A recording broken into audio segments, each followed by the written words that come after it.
Lektion 1: Innovationen im Gesundheitswesen. Hey Anna, hast du von den neuen Initiativen zur Innovation des Gesundheitssystems gehört? Ja, habe ich. Es zielt darauf ab, die Gesundheitsversorgung zugänglicher und effizienter zu machen. Welche spezifischen Änderungen schlagen Sie vor? Sie konzentrieren sich auf Telemedizin, die es Patienten ermöglicht, Ärzte online zu konsultieren. Es ist ziemlich praktisch. Haben Sie jemals Telemedizin benutzt? Hab ich. Es war während der Pandemie sehr hilfreich. Es sparte Zeit und erleichterte Termine. Glaubst du, es wird weiter wachsen? Definitiv. Immer mehr Menschen erkennen seine Vorteile. Welche anderen Innovationen könnten Ihrer Meinung nach die Gesundheitsversorgung verbessern? Ich denke, die Einbeziehung künstlicher Intelligenz könnte die Diagnose und Behandlungspläne verbessern. Es ist faszinierend, wie Technologie helfen kann.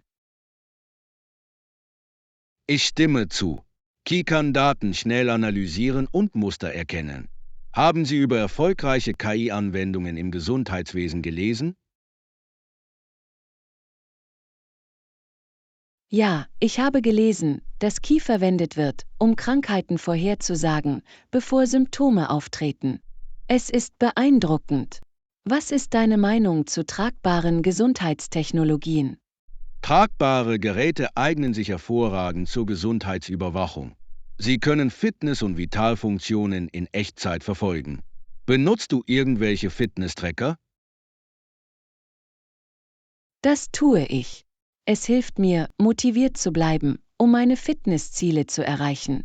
Denken Sie, dass diese Geräte unsere Gesundheitsgewohnheiten ändern können? Unbedingt. Sie ermutigen die Menschen, aktiver und gesundheitsbewusster zu sein. Welche Funktionen findest du in deinem Tracker am nützlichsten? Ich liebe den Herzfrequenzmesser. Es gibt mir Einblicke in meine Trainingsintensität. Was ist mit dir? Ich finde die Schlaftracking-Funktion sehr hilfreich. Es zeigt mir, wie gut ich mich ausruhe und hilft mir, meine Schlafgewohnheiten zu verbessern. Das ist interessant. Guter Schlaf ist entscheidend für die allgemeine Gesundheit. Haben Sie irgendwelche Änderungen bemerkt, seit Sie es verwenden? Ja, ich bin mir meiner Schlafmuster bewusster geworden und versuche, Ruhe zu priorisieren. Welche gesunden Gewohnheiten haben Sie in letzter Zeit angenommen? Ich habe angefangen, mehr zu Hause zu kochen. Es ist gesünder und ermöglicht es mir, mit neuen Rezepten zu experimentieren. Kochst du gerne?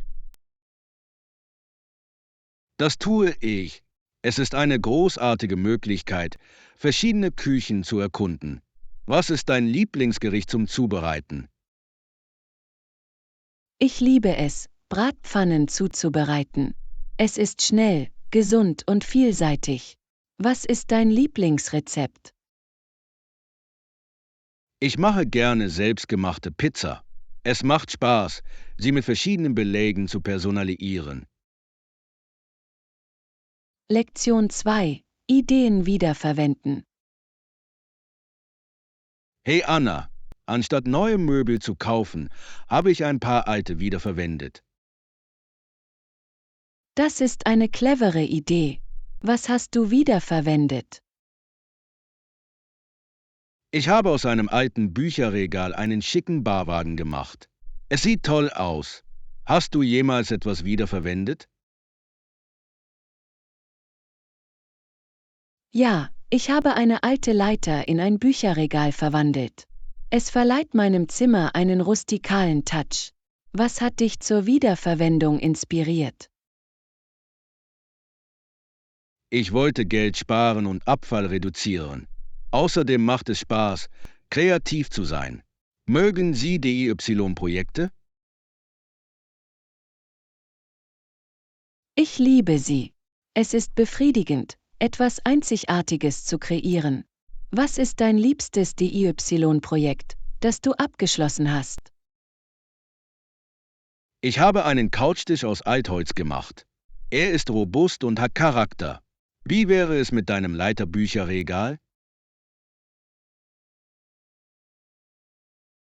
Es ist mein Favorit. Ich habe es in einer hellen Farbe gestrichen und es fällt wirklich auf. Malst du lieber oder arbeitest du lieber mit Holz? Ich arbeite gerne mit Holz. Das Formen von Materialien hat etwas Befriedigendes an sich. Hast du ein bevorzugtes Handwerk? Ich liebe es zu malen. Es ist eine großartige Möglichkeit, Emotionen auszudrücken. Hast du jemals Möbel gestrichen? Ja, ich habe einen Stuhl in einem lustigen Muster bemalt. Es verleiht meinem Raum einen Hauch von Farbe. Was ist mit dir? Ich habe eine alte Kommode bemalt. Es wurde von langweilig zu lebendig. Hast du irgendwelche Tipps zum Bemalen von Möbeln? Beginnen Sie mit qualitativ hochwertiger Farbe und achten Sie darauf, zuerst die Oberfläche zu schleifen. Es hilft der Farbe, besser zu haften. Welche Farbe verwendest du am liebsten? Ich liebe es, Blaugrün zu verwenden. Es ist so erfrischend und beruhigend. Haben Sie eine Lieblingsfarbe für Ihre Projekte? Ich neige dazu, Erdtöne zu wählen. Sie schaffen eine warme Atmosphäre. Hast du schon einmal Upcycling-Projekte gemacht? Ja, ich habe aus Gläsern dekorative Vasen gemacht. Sie verleihen meinem Zuhause Charme.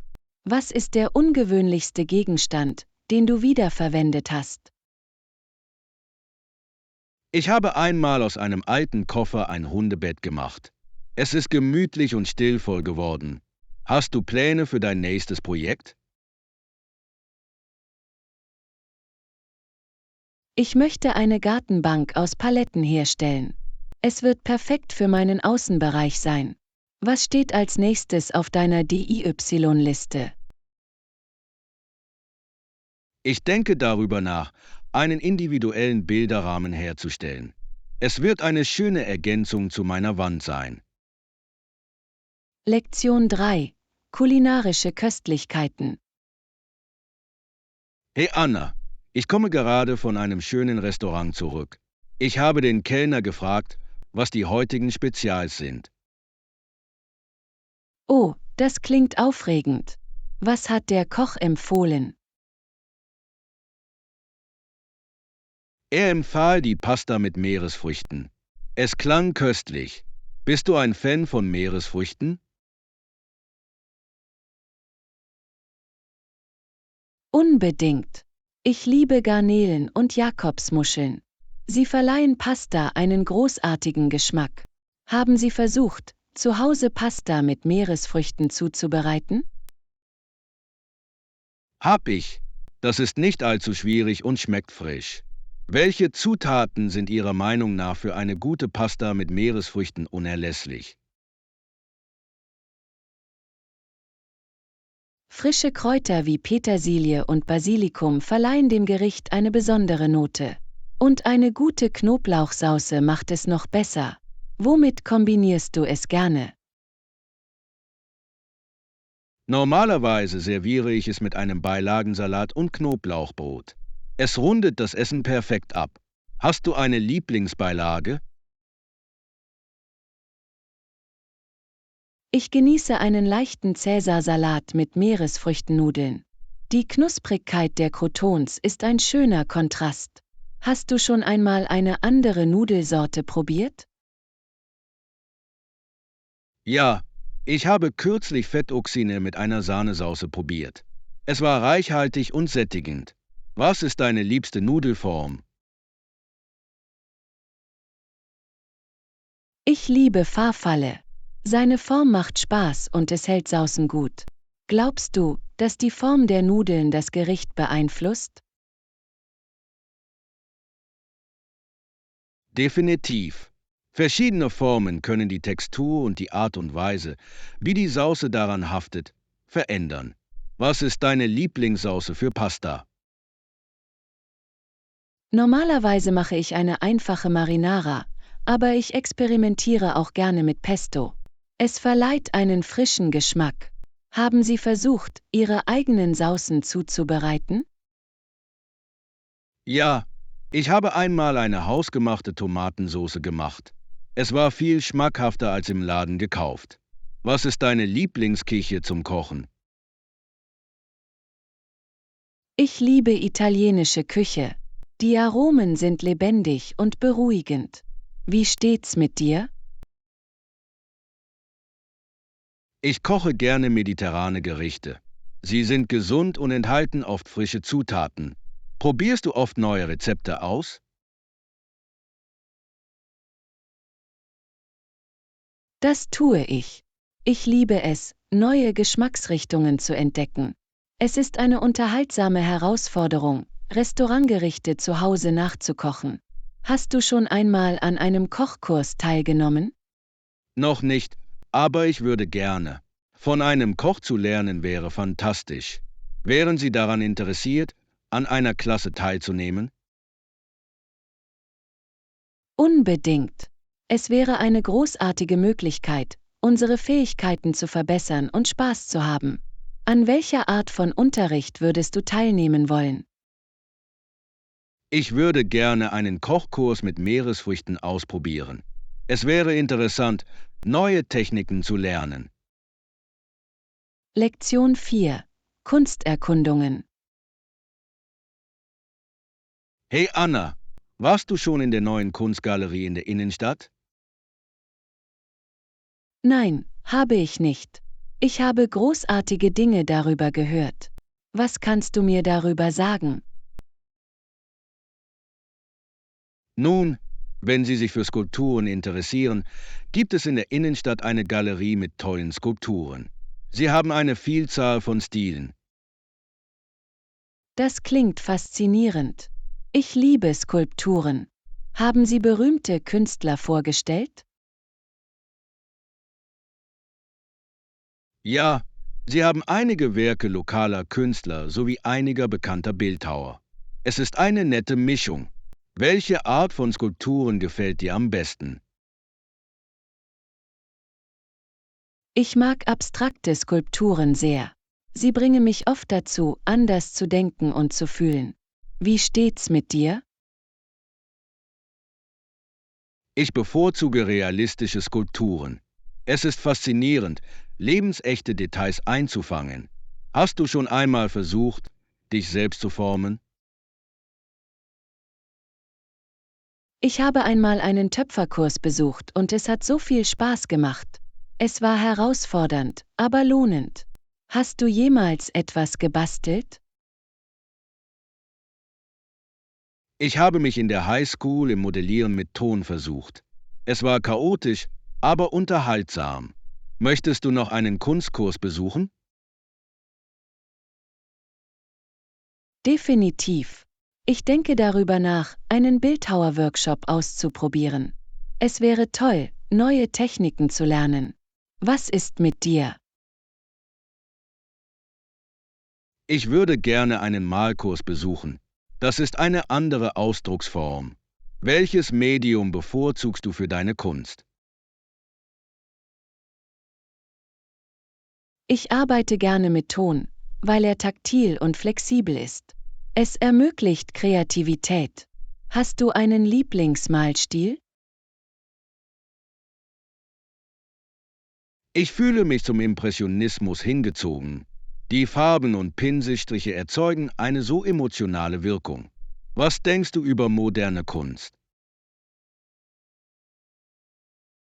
Moderne Kunst kann wirklich zum Nachdenken anregen. Bei manchen Stücken frage ich mich, was Kunst wirklich ist. Hast du moderne Kunst gesehen, die dich überrascht hat? Ja, ich habe einmal eine riesige Installation aus recycelten Materialien gesehen. Es war sowohl wunderschön als auch bedeutungsvoll. Was ist dein Lieblingskunstwerk? Ich liebe Setinka von Rodin. Es fängt tiefe Kontemplation wunderbar ein. Hast du einen Lieblingskünstler? Ich bewundere Van Gogh für seinen einzigartigen Stil und seine emotionale Tiefe. Sein Umgang mit Farben ist umwerfend. Was macht Kunst deiner Meinung nach wichtig? Kunst spiegelt Kultur und Emotionen wider. Sie verbindet Menschen mit unterschiedlichem Hintergrund. Denkst du, jeder sollte versuchen, Kunst zu schaffen? Ja, es ist eine großartige Möglichkeit, sich auszudrücken und kann therapeutisch sein. Was hält mehr Menschen davon ab, es auszuprobieren? Lektion 5. Beruhigender Regen. Hey Anna, ich habe heute Morgen dem Regen zugehört. Das kann ziemlich beruhigend sein, findest du nicht? Definitiv. Das Geräusch von Regen ist perfekt zum Entspannen. Ich fühle mich dadurch gemütlich und ruhig. Magst du Regentage? Das tue ich. Sie eignen sich hervorragend, um drinnen zu bleiben und ein gutes Buch zu lesen. Was ist deine Lieblingsbeschäftigung an einem Regentag? Ich liebe es, Filme zu schauen. Es ist etwas Besonderes, es sich mit einer Decke und einem warmen Getränk gemütlich zu machen. Was ist dein Lieblingsfilmgenre? Ich mag Thriller.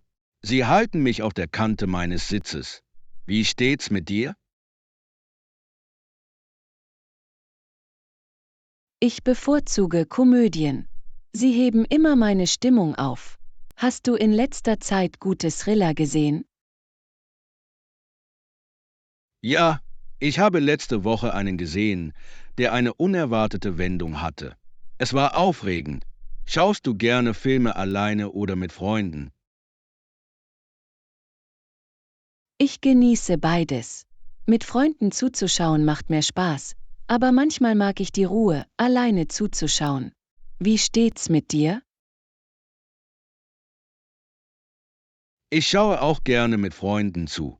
Es macht Spaß, danach über den Film zu diskutieren. Schaust du dir an Regentagen manchmal Serien an? Unbedingt. Ich habe kürzlich eine neue Serie über einen Detektiv gesehen. Es war so fesselnd. Hast du in letzter Zeit irgendwas gegessen?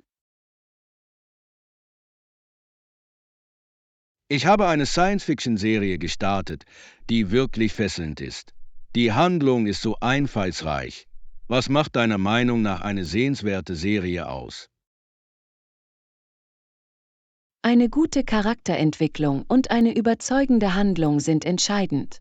Ich liebe es auch, wenn es unerwartete Wendungen gibt. Was ist mit dir? Ich stimme zu. Ich mag Serien, die mich immer wieder rätseln lassen.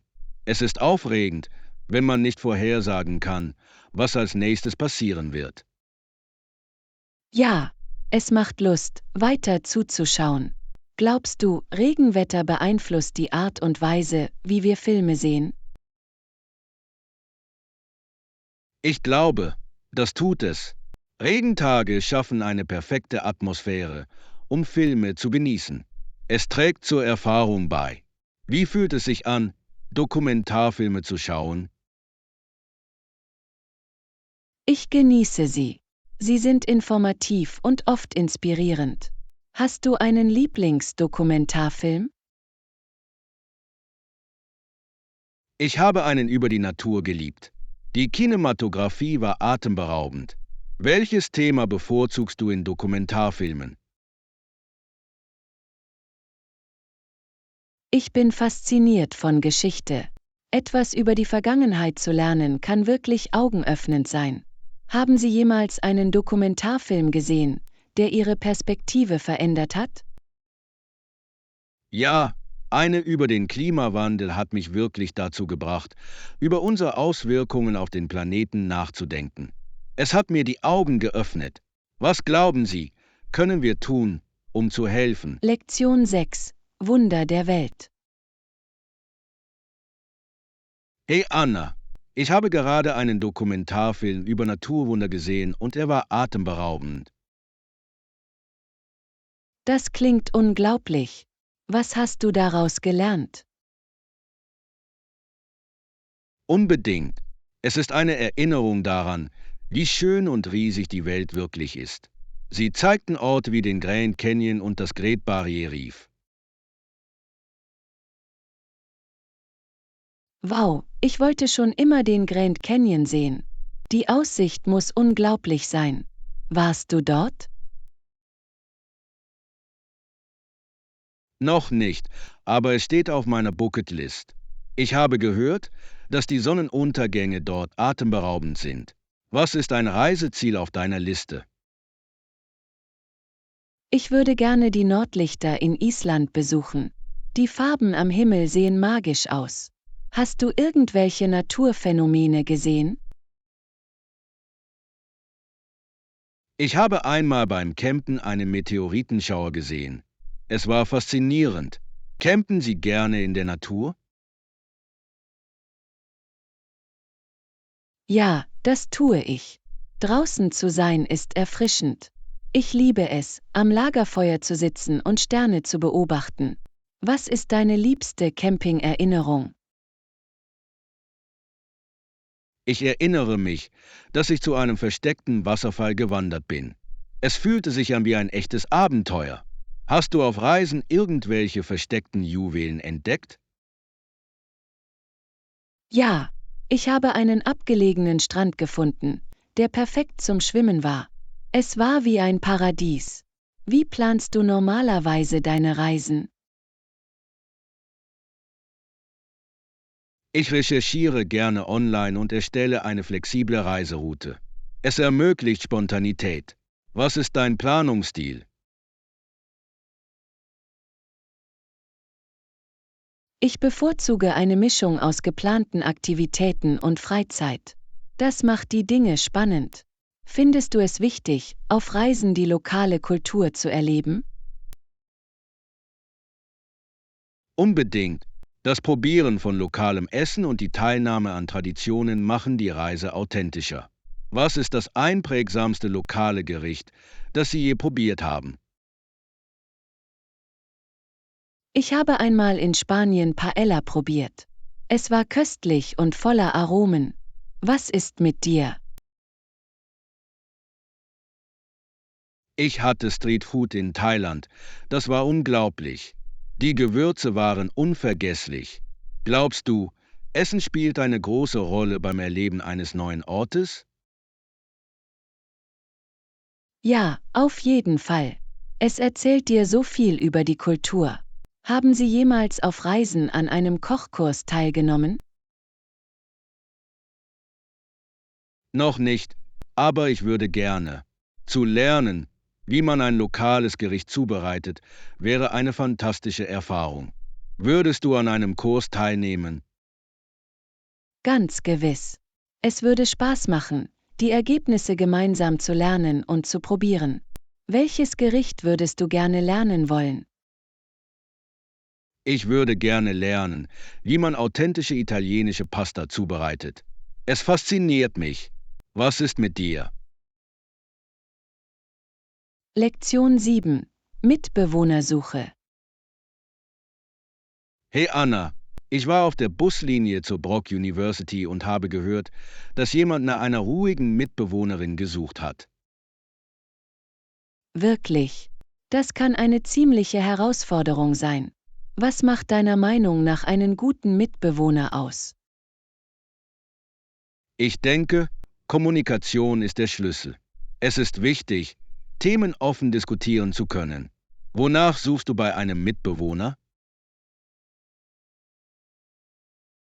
Ich bevorzuge jemanden, der aufgeräumt ist und gemeinsame Räume respektiert. Es hilft, ein angenehmes Wohnumfeld zu schaffen. Hattest du jemals einen Mitbewohner? Ja, ich habe mir im College eine Wohnung geteilt. Es war insgesamt eine großartige Erfahrung. Was ist mit dir? Ich hatte letztes Jahr einen Mitbewohner und wir haben uns gut verstanden. Wir haben es genossen, zusammen zu kochen. Glaubst du, dass das Zusammenleben mit jemandem Freundschaften stärken kann? Definitiv. Das Zusammenleben kann zu gemeinsamen Erlebnissen und Erinnerungen führen. Was ist deine liebste Erinnerung an einen Mitbewohner? Wir hatten jeden Freitag Filmabende. Es war eine unterhaltsame Art, sich nach einer anstrengenden Woche zu entspannen. Hast du irgendwelche Traditionen mit deinen früheren Mitbewohnern? Wir hatten frühe Spieleabende. Es war eine großartige Möglichkeit, Kontakte zu knüpfen und Spaß zu haben. Wie wichtig ist Ihrer Meinung nach Kompatibilität bei der Auswahl eines Mitbewohners? Sehr wichtig. Ähnliche Lebensstile können Konflikte verhindern. Welche Fragen würdest du einem potenziellen Mitbewohner stellen? Ich würde nach Ihrem Tagesablauf fragen und wie Sie mit Hausarbeiten umgehen. Es ist gut, die Gewohnheiten des anderen zu kennen. Was ist mit dir? Ich würde nach ihrem sozialen Leben fragen. Es ist schön zu wissen, ob sie zurückhaltender oder kontaktfreudiger sind. Hattest du schon einmal Konflikte mit einem Mitbewohner? Ja, einmal waren wir uns über den Geräuschpegel nicht einig. Es wurde nach einer ruhigen Diskussion gelöst. Wie gehst du normalerweise mit Konflikten um? Ich ziehe es vor, Probleme direkt, aber respektvoll anzusprechen. Es ist besser, Dinge zu besprechen, bevor sie eskalieren. Glaubst du, alleine zu leben hat seine Vorteile? Unbedingt. Es gibt dir mehr Freiheit und Privatsphäre. Aber manchmal kann es sich einsam anfühlen. Was bevorzugst du?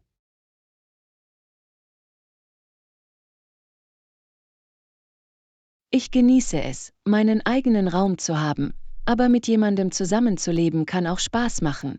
Das hängt wirklich von der Situation ab. Was ist Ihre ideale Wohnform? Ich glaube, ich hätte gerne ein Gleichgewicht, vielleicht eine kleine Wohnung mit einem Mitbewohner als Gesellschaft, aber genug Privatsphäre. Was ist mit dir? Lektion 8. Zukünftige Bestrebungen. Hey Anna, ich habe über meine Karriereziele nachgedacht und darüber, wie sie sich ändern könnten. Das ist interessant. Was erwägen Sie für die Zukunft? Vielleicht möchte ich in Zukunft mein eigenes Unternehmen gründen. Das klingt aufregend, aber herausfordernd. Was ist mit dir? Ich erwäge, mich weiterzubilden. Ich denke, ein Masterabschluss würde neue Möglichkeiten eröffnen. Denken Sie, dass Bildung wichtig für den Erfolg ist? Unbedingt. Es vermittelt wertvolles Wissen und Fähigkeiten. Ich glaube aber auch, dass Erfahrung entscheidend ist. Wie planen Sie, mehr Erfahrung zu sammeln? Ich suche Praktika in meinem Bereich. Sie können praktische Fähigkeiten vermitteln und mir helfen, mich zu vernetzen. Hast du schon einmal ein Praktikum gemacht? Ja, ich habe letzten Sommer ein Praktikum bei einem Technologieunternehmen gemacht. Es war eine augenöffnende Erfahrung. Was erhoffst du dir von deinen Praktika zu lernen? Ich hoffe, praktische Erfahrungen zu sammeln und zu lernen, wie ich mein Studium in realen Situationen anwenden kann. Welche Fähigkeiten sind Ihrer Meinung nach in Ihrem Bereich unerlässlich? Anpassungsfähigkeit und Problemlösung sind von entscheidender Bedeutung. Die Technologiebranche verändert sich rasant. Welche Fähigkeiten möchten Sie entwickeln? Ich möchte meine Kommunikationsfähigkeiten verbessern. Sie sind wichtig für Teamarbeit und Präsentationen. Arbeiten Sie gerne in Teams? Das tue ich. Die Zusammenarbeit mit anderen führt oft zu besseren Ideen. Was gefällt dir an der Arbeit in einem Team am besten? Ich liebe Brainstorming-Sitzungen. Es ist aufregend, verschiedene Perspektiven zu hören. Denken Sie, dass Teamarbeit manchmal eine Herausforderung sein kann? Definitiv. Widersprüchliche Ideen können zu Spannungen führen. Aber ich denke, es hilft, Probleme offen anzusprechen. Wie gehst du mit Meinungsverschiedenheiten in einer Gruppe um? Ich versuche aktiv zuzuhören und Gemeinsamkeiten zu finden.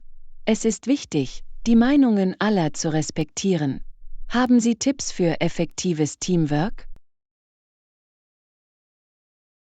Klare Kommunikation ist der Schlüssel. Die Festlegung von Zielen und Rollen hilft allen, auf derselben Wellenlänge zu bleiben. Was denkst du über Führung in Teams? Gute Führung kann die Gruppe inspirieren und motivieren. Ich würde gerne meine Führungsqualitäten in Zukunft weiterentwickeln. Siehst du dich eines Tages in einer Führungsrolle? Vielleicht. Ich denke, es wäre lohnend, ein Team zum Erfolg zu führen. Ich verstehe jedoch die damit verbundenen Herausforderungen vollkommen. Unbedingt. Aber mit Erfahrung und Engagement ist es definitiv erreichbar. Viel Glück mit Ihren Geschäftsplänen. Danke, Anna, und viel Glück mit deinen Bildungszielen. Lektion 9. Modefunde. Hey Anna, ich bin kürzlich einkaufen gegangen und habe ein paar Klamotten gefunden, die einfach nicht richtig gepasst haben. Das ist frustrierend. Was war falsch mit Ihnen? Es ist, als ob die Kleidung für jemanden mit einer völlig anderen Körperform gemacht ist. Hast du das schon einmal erlebt? Definitiv. Manchmal passen Styles einfach nicht zu meiner Figur. Es kann entmutigend sein. Worauf achten Sie normalerweise beim Einkaufen? Ich suche zuerst Komfort und Fitness. Wenn es nicht bequem ist, werde ich es nicht tragen. Was ist mit dir? Ich suche nach Vielseitigkeit. Ich liebe Stücke, die ich für verschiedene Anlässe elegant oder lässig anziehen kann. Hast du ein Lieblingskleidungsstück? Ich habe eine klassische Jeansjacke. Sie passt zu fast allem. Was ist dein Lieblingsstück? Ich liebe meine schwarzen Leggings. Sie sind so bequem und stylisch. Denken Sie, dass Modetrends Ihre Entscheidungen beeinflussen? Manchmal, aber ich bevorzuge zeitlose Styles gegenüber flüchtigen Trends. Wie steht's mit dir? Ich experimentiere gerne mit Trends, aber ich halte mich immer an das, was sich für mich richtig anfühlt. Hast du in letzter Zeit neue Styles ausprobiert? Ich habe mit Layering experimentiert und es hat sich als gut herausgestellt. Hast du versucht, Muster zu mischen? Ja, ich liebe es, Streifen mit Blumen zu mischen. Es kann einen lustigen Look kreieren. Denken Sie, dass Accessoires wichtig sind? Unbedingt. Ein gutes Accessoire kann ein Outfit aufwerten. Was ist dein Lieblingsaccessoire? Ich liebe Statement-Halsketten. Sie können ein schlichtes Outfit verwandeln. Hast du ein Lieblingsaccessoire? Ich mag Uhren. Sie sind praktisch, verleihen aber auch Stil. Was hältst du von nachhaltiger Mode?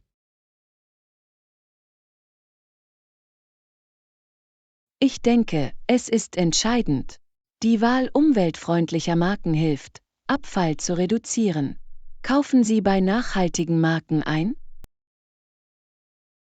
Ich versuche es. Es fühlt sich gut an, die Umwelt zu unterstützen. Was ist deine liebste nachhaltige Marke? Ich mag eine Marke sehr, die recycelte Materialien verwendet. Ihre Designs sind einzigartig und stilvoll. Denkst du, Mode kann eine Form der Selbstdarstellung sein? Definitiv. Die Art und Weise, wie wir uns kleiden, sagt viel über unsere Persönlichkeit aus. Welche Botschaft möchtest du mit deinem Stil vermitteln? Ich möchte, dass mein Stil zeigt, dass ich selbstbewusst und kreativ bin. Wie steht's mit dir? Ich möchte, dass meine entspannte und abenteuerliche Seite widerspiegelt. Es ist alles Teil dessen, wer wir sind. Lektion 10. Umweltfreundliche Entscheidungen. Hallo Anna. Ich habe einen Artikel darüber gelesen, wie kleine Änderungen einen großen Unterschied für die Umwelt machen können. Das ist großartig. Über welche Art von Veränderungen sprechen Sie? Sie erwähnten einfache Maßnahmen wie Wassersparen. Es ist etwas, das wir alle leicht tun können. Was sind deine Gedanken dazu? Definitiv. Jedes bisschen hilft. Wenn Sie beim Zähneputzen den Wasserhahn zudrehen, können Sie viel sparen. Haben Sie irgendwelche Tipps zum Wassersparen? Ich versuche immer kürzer zu duschen. Es macht wirklich einen Unterschied. Was ist mit der Vermeidung von Plastik? Ja, die Verwendung wiederverwendbarer Beutel und Flaschen ist ein guter Anfang. Es reduziert den Abfall erheblich. Haben Sie Änderungen an Ihrem Tagesablauf vorgenommen? Ich habe angefangen, meine eigene Kaffeetasse in Cafés mitzubringen. Es fühlt sich gut an, weniger Einwegbecher zu haben. Was ist mit dir? Ich habe auf Bienenwachsfolien statt Plastikfolie umgestellt. Sie sind umweltfreundlich und funktionieren gut. Glauben Sie, dass sich die Menschen der Umweltprobleme immer mehr bewusst werden? Ich glaube schon. Immer mehr Menschen diskutieren über Nachhaltigkeit, was ermutigend ist. Was ist Ihrer Meinung nach die größte Herausforderung? Ich denke, Gewohnheiten zu ändern kann schwierig sein. Es braucht Zeit, sich anzupassen. Wie bleiben Sie motiviert, umweltfreundlich zu sein? Ich erinnere mich an die positiven Auswirkungen. Das Anschauen von Dokumentarfilmen inspiriert mich auch. Hast du einen Lieblingsöko-Dokumentarfilm? Ja, ich habe einen über den Meeresschutz geliebt. Es hat mir wirklich die Augen für die Probleme geöffnet, mit denen wir konfrontiert sind. Was ist deine liebste Art, dich für Umweltaktivitäten zu engagieren? Ich nehme gerne an lokalen Aufräumaktionen teil. Es ist lohnend, sofortige Ergebnisse zu sehen. Bist du jemals einem Community-Projekt beigetreten? Ich habe mich letztes Jahr freiwillig für eine Baumpflanzaktion gemeldet. Es hat sich gut angefühlt, zu einer grüneren Zukunft beizutragen. Welche anderen Maßnahmen halten Sie für wichtig? Das Pflanzen von Bäumen ist entscheidend. Sie helfen, die Luft zu reinigen und bieten Lebensräume. Was ist dein Lieblingsbaum? Ich liebe Kirschblütenbäume. Ihre Blumen sind im Frühling so schön. Hast du einen Lieblingsbaum? Ich mag Eichen. Sie sind stark und robust. Außerdem spenden sie im Sommer Schatten. Wie können wir andere ermutigen, sich unseren Bemühungen anzuschließen? Das Teilen von Tipps und Informationen in sozialen Medien kann das Bewusstsein schärfen. Es ist eine großartige Möglichkeit, andere zu inspirieren. Was ist eine Sache, die du gerne von mehr Menschen tun sehen würdest? Ich würde gerne mehr Leute beim Gärtnern sehen. Der Anbau eigener Lebensmittel ist lohnend und nachhaltig. Danke fürs Zuschauen. Bitte abonniere, like und teile unsere Videos und Kanäle.